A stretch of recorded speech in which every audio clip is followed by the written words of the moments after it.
Hey, everybody. Welcome to Daniel Davis Deep Dive, coming to you live from Washington, D.C. As the world holds its breath right now, the United States is probably in the final stages of getting ready to launch some sort of retaliatory strike for the deaths of 3 American troops in the Middle East. It's unclear at this point, probably intentionally so from the administration, what the U.S. is going to go after. Are they going to go after the Kataib Hezbollah that is likely the culprit in Iraq and Syria, that where these strikes were conducted? It was actually in Jordan, just all over the Syrian border. Or will they do what many in the Congress and a lot of former and retired generals are saying? We should go after Iran proper and should actually hit Iran and IRGC targets their military inside of Iran and really make them hurt for what has happened here.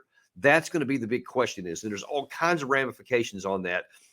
And we have nobody better to break that down with us than Jason Beardsley. Jason is the director of the Veterans Initiatives at Stand Together. He's a former senior advisor in the Trump administration, and we're going to be tapping into that in just a second. And he's also a decorated combat veteran. Jason, welcome back to the show. Always good to be here. Unfortunately, it's under terrible circumstances, and appreciate you having me on and making this discussion important. You bet. And you know, I also wish that we could just have happy conversations in here. Maybe we'll do that one of these days and just talk about some of the old times and back when we were both wearing uniforms and all that kind of stuff. A lot of interesting stories, I'm sure. But this is very important. And you've got some insight here that, frankly, I hadn't heard anywhere else. Folks, you're about to get a master class on how these kinds of operations need to be done, how we need to ensure the safety of our troops, ensure our regional security is maintained, and not escalate into a war. Now, if President Biden is wise, and I bet he probably watches our show all the time. I mean, no one's ever said it, and I have no evidence of it, but I bet he does.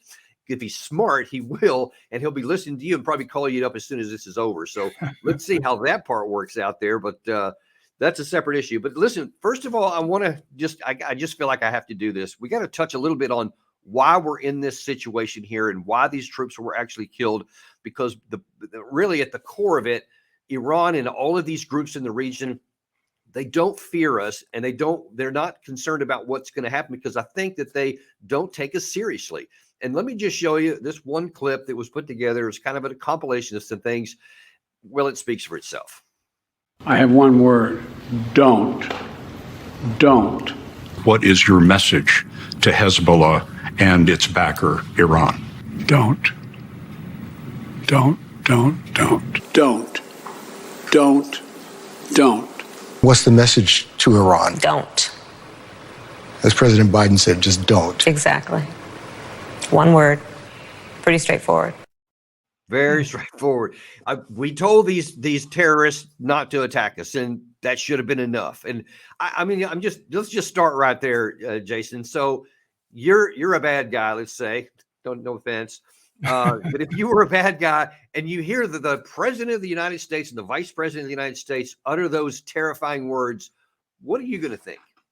Yeah, I think if you hear that kind of terse language, but you don't suspect that the threat is going to be backed up, or at least significantly backed up, it's actually an invitation to increase your, let's call it, publicity, right? So when I'm sitting in, the bad guys camp, as you say, and I hear that, that's an opportunity to elevate my status internationally amongst other terrorist groups and aligned sort of affiliated groups, and say, when the big bad United States stood up and said this, and we didn't suspect they were going to follow through with any threats, we were able to demonstrate embarrassment in front of the United States. So it actually increases their opportunity for what you've actually seen since October 7th, which is the 150 plus attacks against either our forces, our disposition, our footprint in the Middle East, or shipping concerns. So I think they've actually answered in kind with that.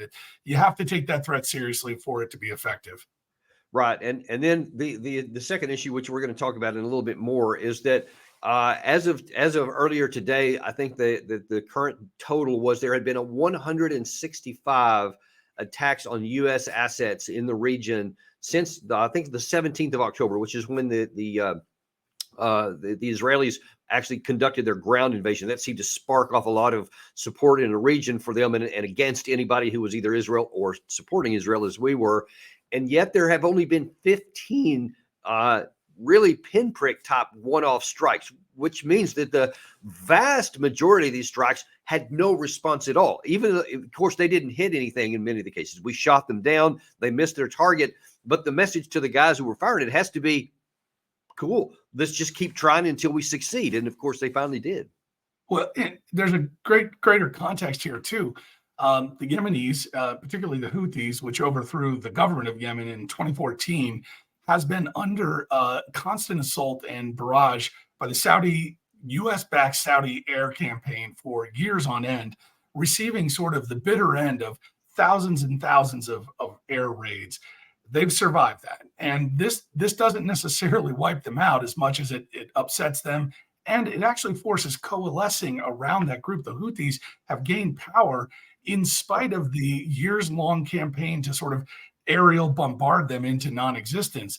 Now the Israelis are finding the same thing in Gaza. It's very difficult to bomb a guerrilla movement, a sort of a non-state actor into submission. And what you're seeing in our strikes, our retaliatory strikes against the Houthis, is they're not going to be much more effective than they have been in the last 10 years. Yeah, and that's really that's going to be at the heart of what we're going to talk about here in the bulk of this episode here.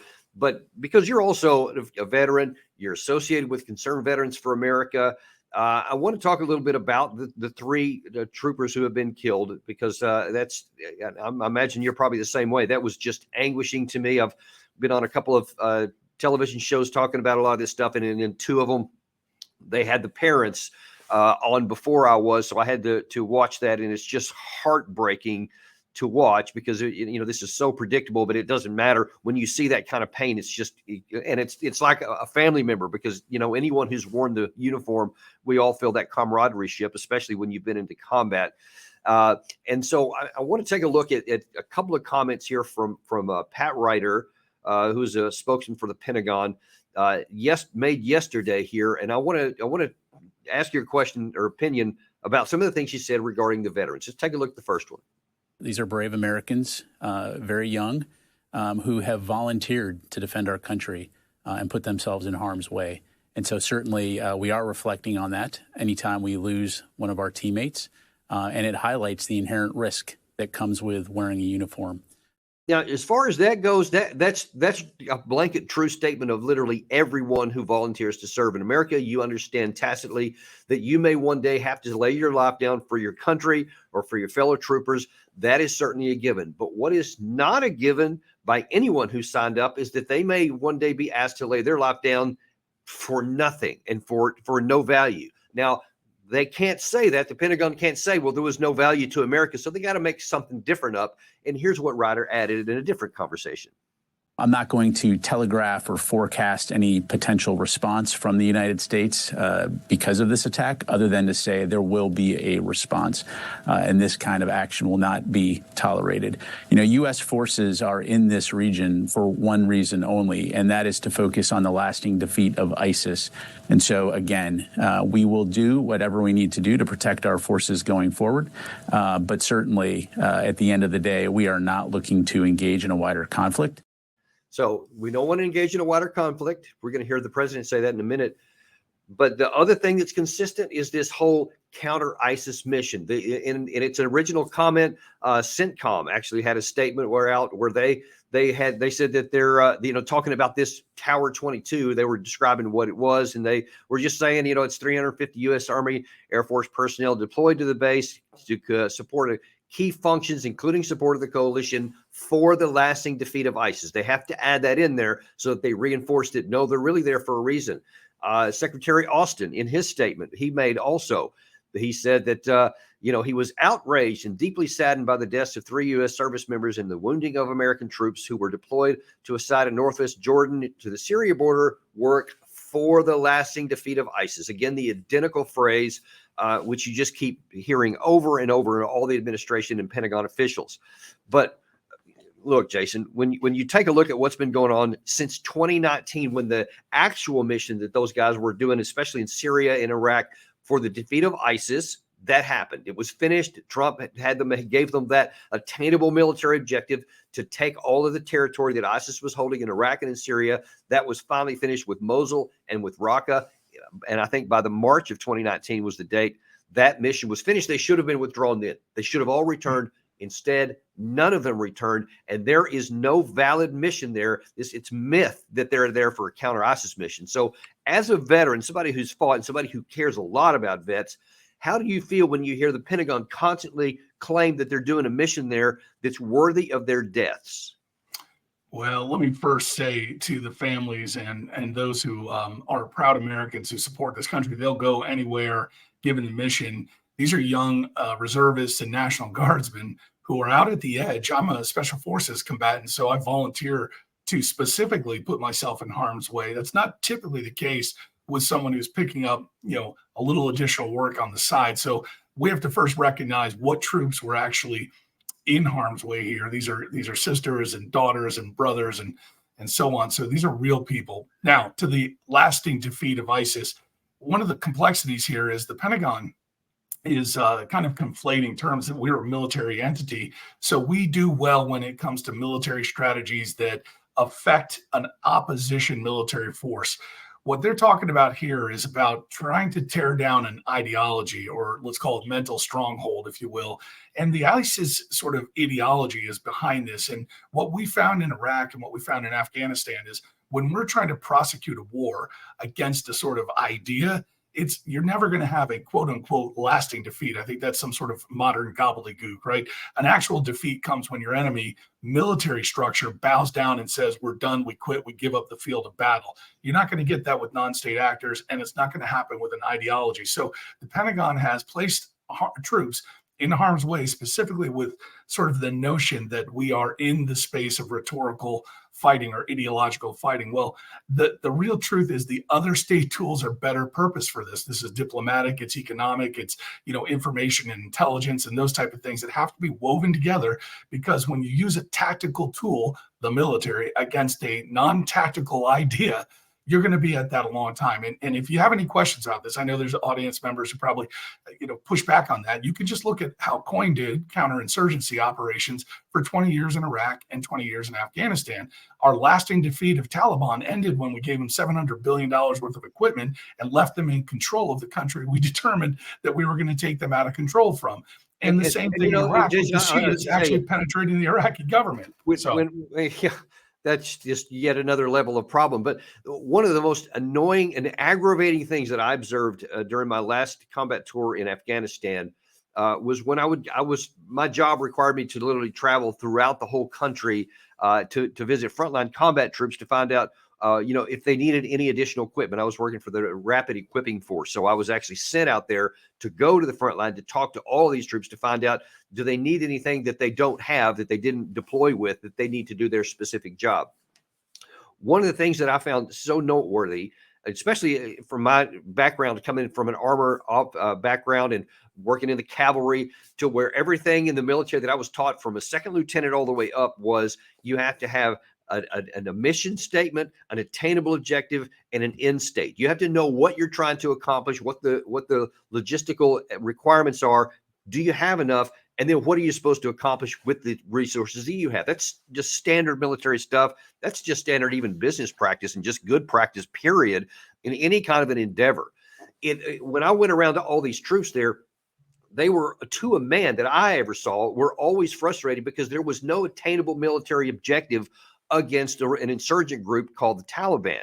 So they can go and conduct a mission, they can do a patrol, etc., but there's no attainable mission at the end of the day. So you accomplished all of your tactical tasks and nothing had changed. And that is exactly what's been going on here, at least since 2019, throughout both Iraq and Syria, in that there is no attainable military objective. This enduring defeat fiction, because it's an ethereal thing, you can't measure it, you can't touch it, you can't say, all right, well, this battalion will be able to accomplish this, and then all of a sudden they'll be defeated. They don't even have a definition.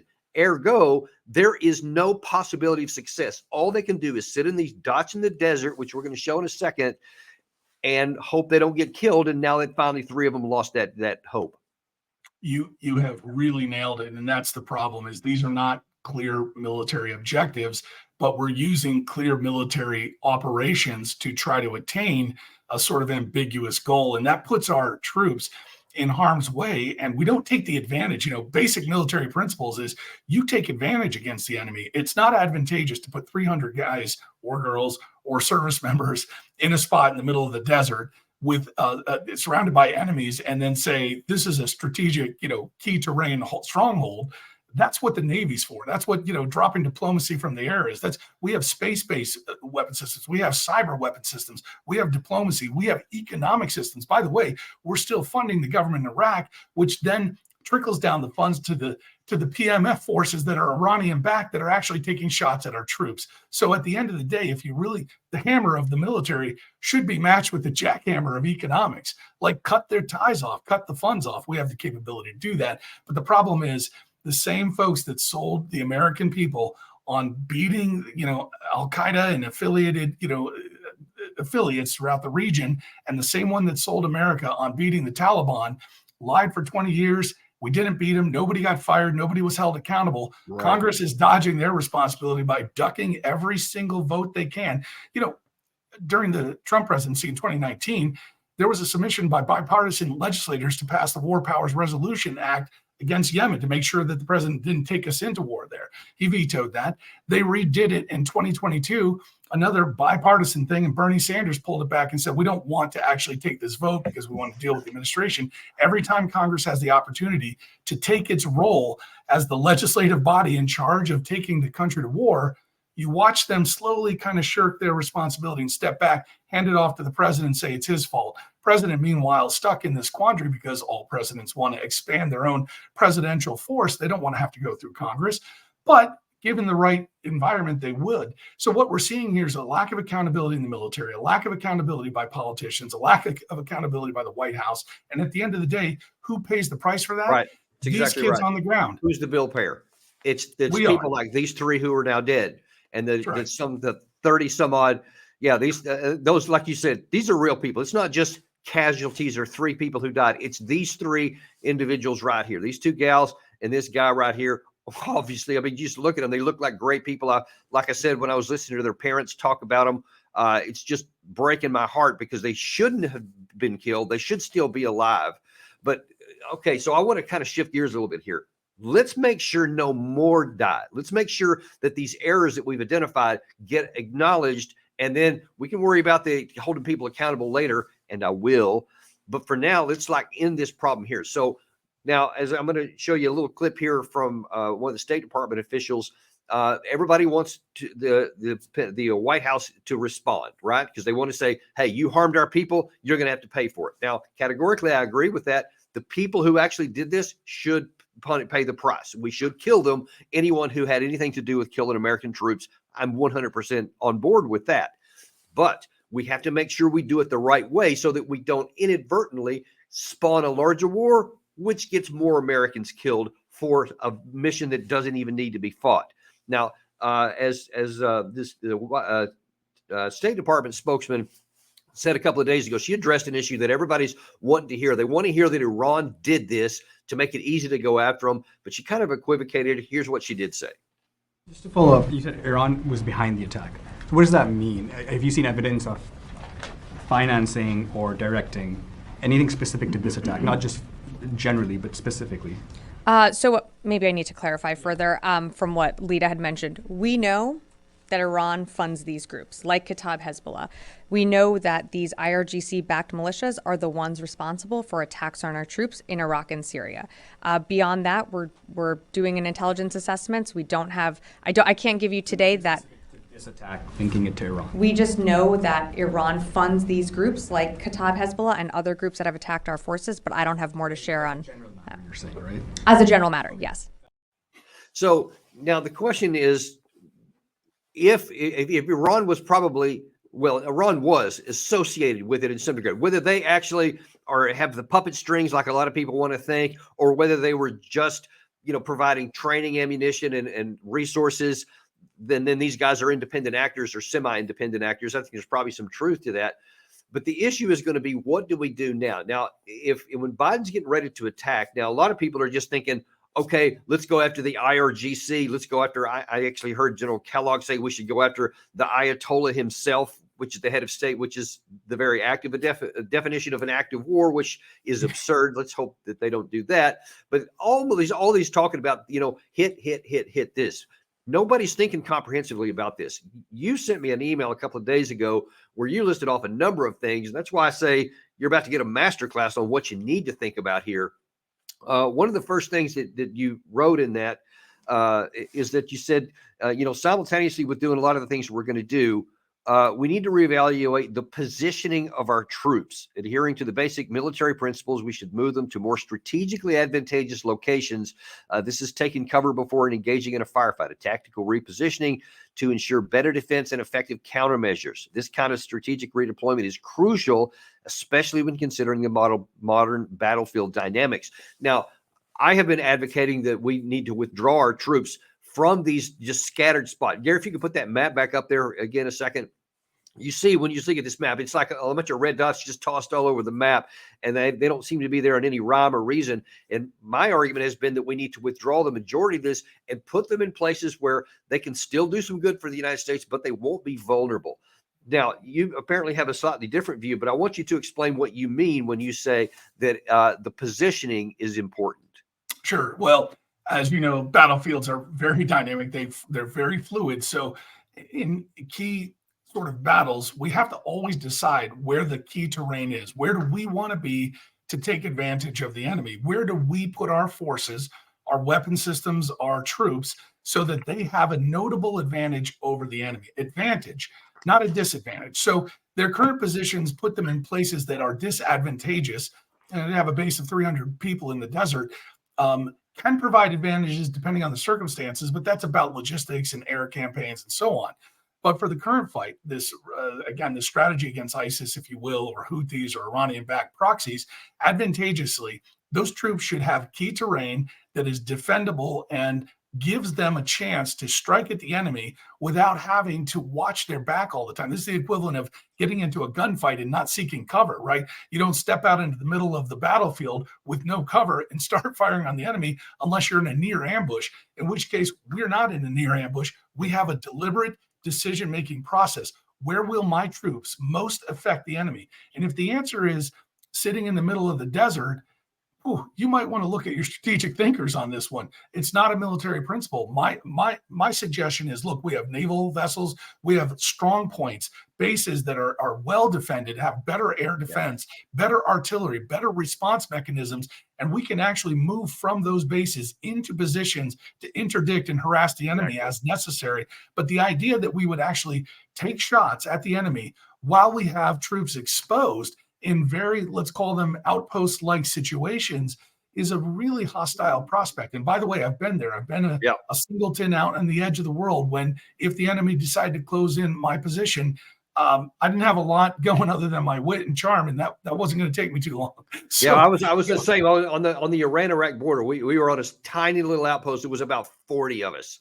And you can imagine most of our time was spent in perimeter security, not doing a lot of other stuff. So I know how vulnerable it is out there for sure. Yeah, some people look at that as tripwire diplomacy, right? Meaning if this tripwire is triggered, in other words, if some of our troops are hit, well, then the United States is going to have to bring in the heavy guns, bring in the heavy hitters. My point is we can actually bring in the heavy guns and survive our troops if we position them strategically rather than leave them in disadvantageous positions. Yeah, I don't need to have Americans killed to have a tripwire. I can just make a decision, a calculated decision based on American national interest and on morality of our country. That I don't need a tripwire, but right now you're talking policy, you're talking politics, and it takes a national strategy, a grand strategy for those things to be effective, so that you can get to the camera and say, don't.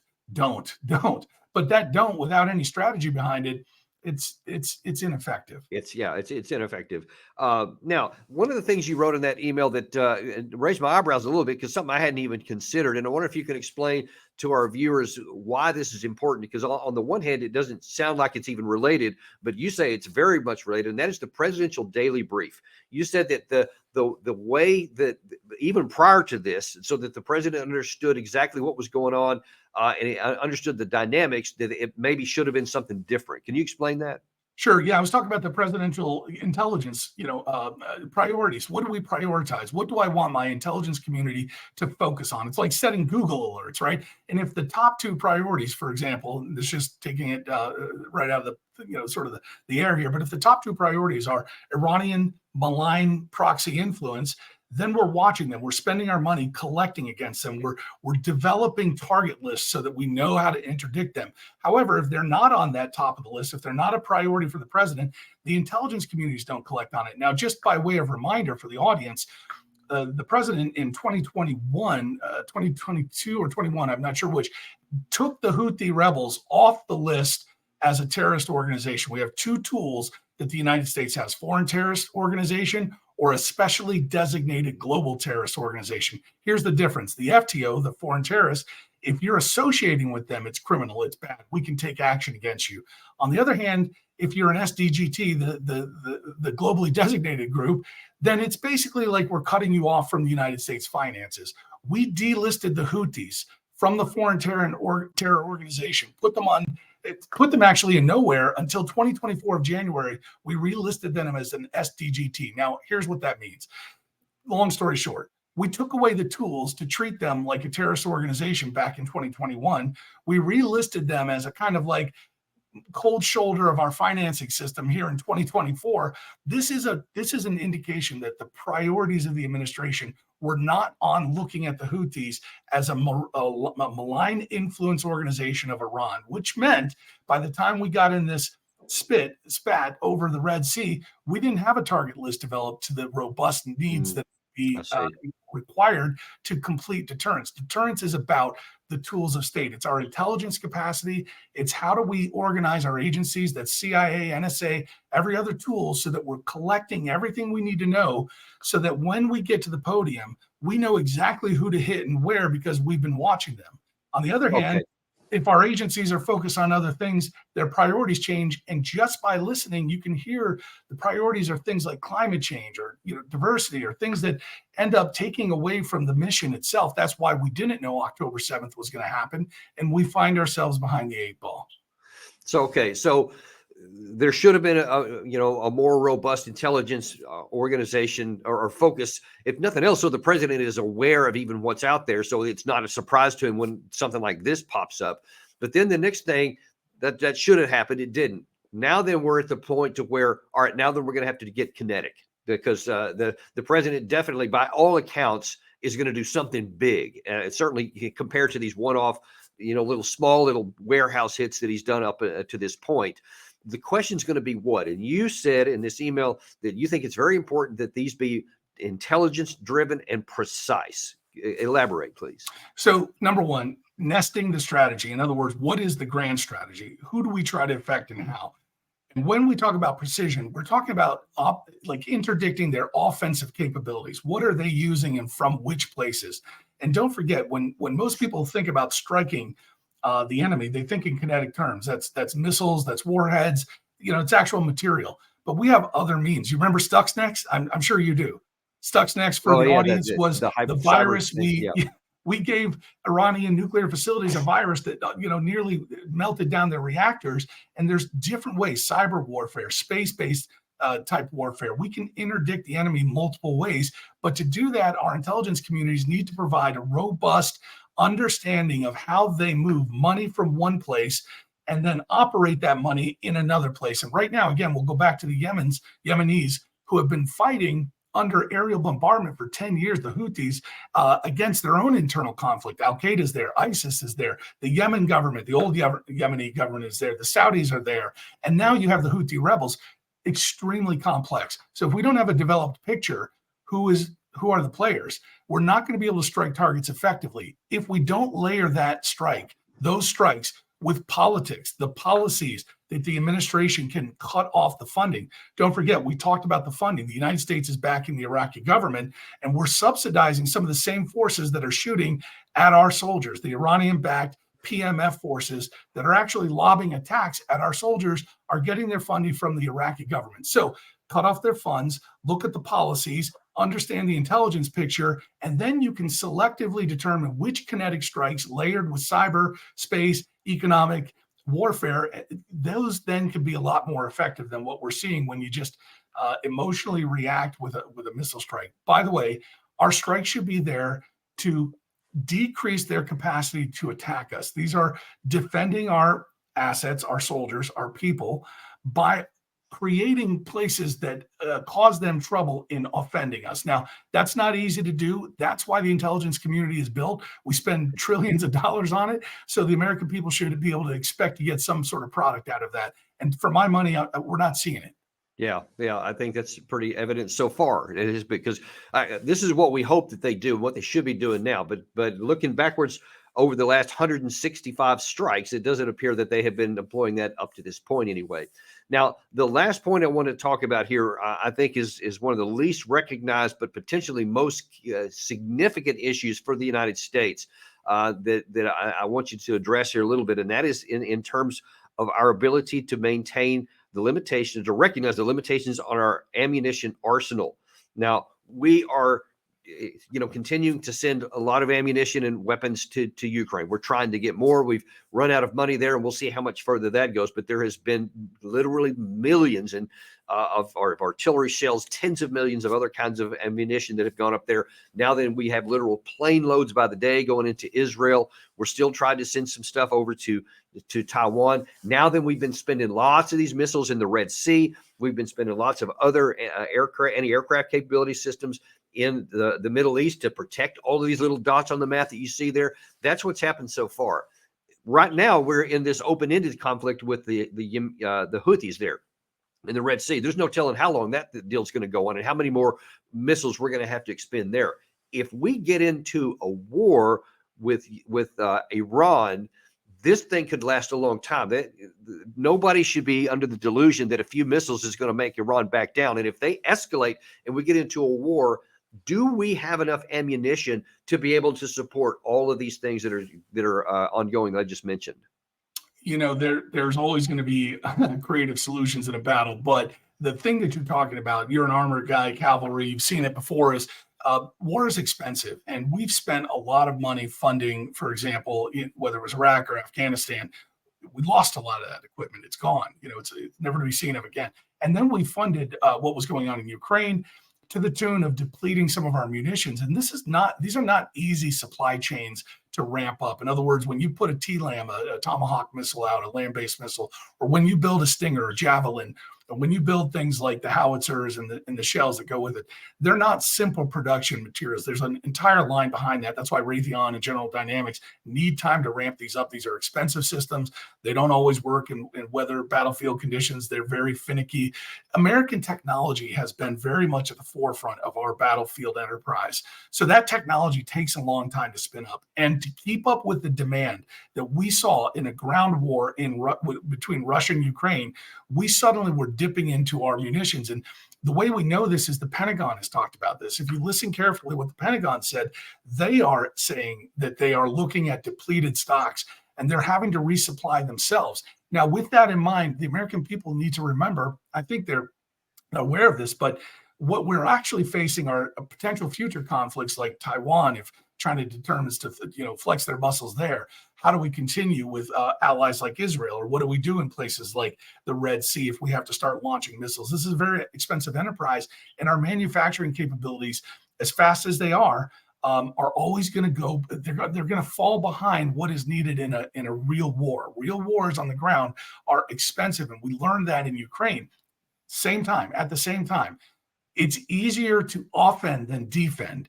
Defense, you have to be right 100% of the time. But on offense, you can get lucky. That's why you can throw hundreds and hundreds of drones at a ship. And if one of them sneaks through, that's worth it. On the other hand, if you're on the defense side, you're defending that ship, all of your close-in weapon systems, your surface-to-air missiles, they have to be right every single time.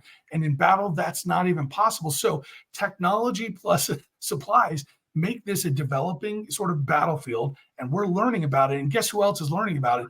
Iran, who's supplying Russia, who's going to war with Ukraine, and everybody's watching both sides of that conflict, and they're watching the ratcheting up stages of development of warfare. When Ukrainians on the ground are printing on 3D printers fins to put on their grenades so they can drop them from a drone. They've developed and advanced in the battlefield in places that we're still catching up with because we're not on the front lines. We're watching it. Yeah. That means we have to get our supply chains right. We have to have the right incentives.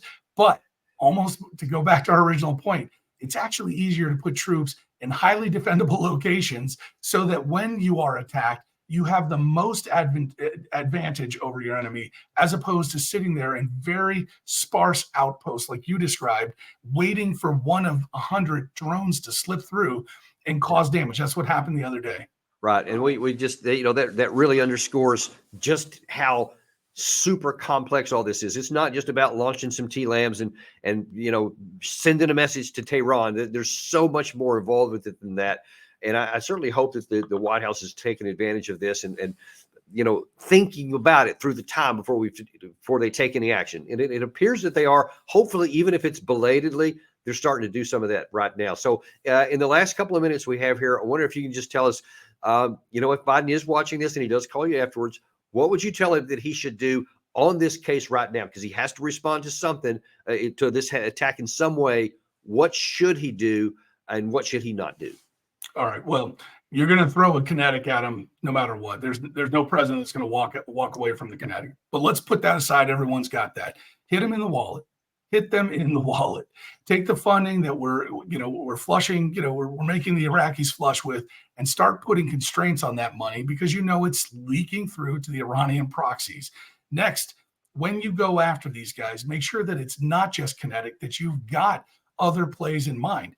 You can Stuxnet them again, you can cyber them, you can do other things, and then have an economic strategy that's available to you to get our commerce shipping through the Red Sea or others, escort the ships, have a strong naval presence, because naval presence allows for flexibility, it allows for advantageous position, mobility. You've got everything you need if you know how to use your Navy right. So when you think about that, that's when you can sidle up to the table and hand over the terse, laconic phrase, don't. Like if you want to be, Clint Eastwood, then be Clint Eastwood. But if you're out there like, Woody Allen trying to be Clint Eastwood, nobody's going to buy it. Ouch. Okay. Yeah. Well, can't beat that one. Jason, thanks so much for coming on today and giving us this great information here. We can certainly understand why you were hired by the Trump administration. And I hope that the current administration will take some of your advice to heart and will do something that's going to make sense for our country, that's going to keep our troops safe, and is going to limit the exposure we have to the rest of the troops who are out there. Thank you for coming on. And we thank you guys for watching. We ask you to like and subscribe and continue to share this with your friends, because we are unintimidated and uncompromised to continue to bring you all the information you need. And we will see you on the next episode of Daniel Davis Deep Dive.